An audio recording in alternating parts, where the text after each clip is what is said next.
Double Damage, the developer behind 2015's Rebel Galaxy, just announced a follow-up title, which is a prequel set 34 years before the first game. In Rebel Galaxy Outlaw, you play as Juno Markev, an ex-criminal getting pulled back into the life of crime. The studio is calling Outlaw, quote, a blue-collar space adventure packed with outlaws, explosions, gleefully unrealistic spaceflight, and a hell of a soundtrack. Firefly fans, eat your hearts out. Outlaw has a planned Q1 2019 release, and more updates will be available at PAX West this weekend, and IGN will have more exclusive Rebel Galaxy Outlaw content for you next week.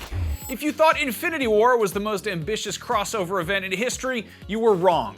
But you already knew that because of the memes. Eminem just dropped a surprise album featuring a surprise soundtrack contribution. The final track on his new album Kamikaze is called Venom, and then in parentheses, music from the motion picture. It's filled with references to the film Venom, with Slim Shady mentioning Eddie Brock and rapping from the perspective of the alien symbiote. Though, given Eminem's track record for rapping about his inner demons, it's not too far out of the ordinary. Personally, I hope this revitalizes the 1990s trend of overmarketed movies with soundtracks filled with songs from and inspired by motion pictures. I still think it sucks that Will Smith didn't write a fun rap song for Suicide Squad. Anyway, Eminem's Kamikaze is available on Spotify, Apple Music, and Eminem's website. And yes, we're talking about an Eminem album on The Daily Fix. I'm sorry, they can't all be winners. But here's a winner! The final Red Band trailer for The Predator was just released, which is a nice, friendly reminder that this is a proper R-rated Predator movie that'll put hair on our chests and turn us all into sexual Tyrannosauruses.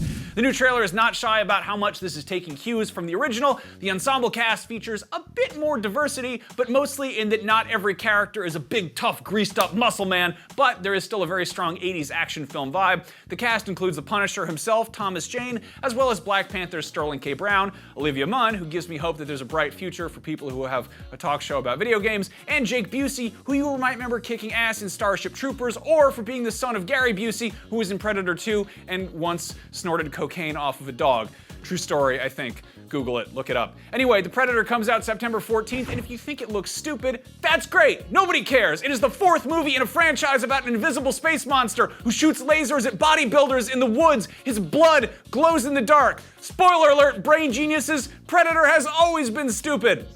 I'm sorry, I just get really worked up about The Predator because he's fantastic. That is your Daily Fix for August 31st. I really like The Predator. Now that you're up on the news, we've got a list of demands for Disenchantment, the Netflix show. Check out our list of ways that season 2 can work on being more enchanting. Or scratch that, you can go watch the interview I did at Comic-Con with the cast and director of The Predator. Thomas Jane didn't wear shoes and he was vaping the entire time. I'm not joking, he left little footprints on our stage. With that, I'm Max Scoville. Don't forget to download the IGN app and follow The Daily Fix on Snapchat. And remember, you can get your fix anytime online at IGN.com. I hope you all have a great weekend. You should have some friends over and you should watch the first 3 Predator movies. Yes, even Predators. It's pretty underrated. It's a lot of fun. Topher Grace is in it. I'm not sure why. Take care, everybody. Have a good one.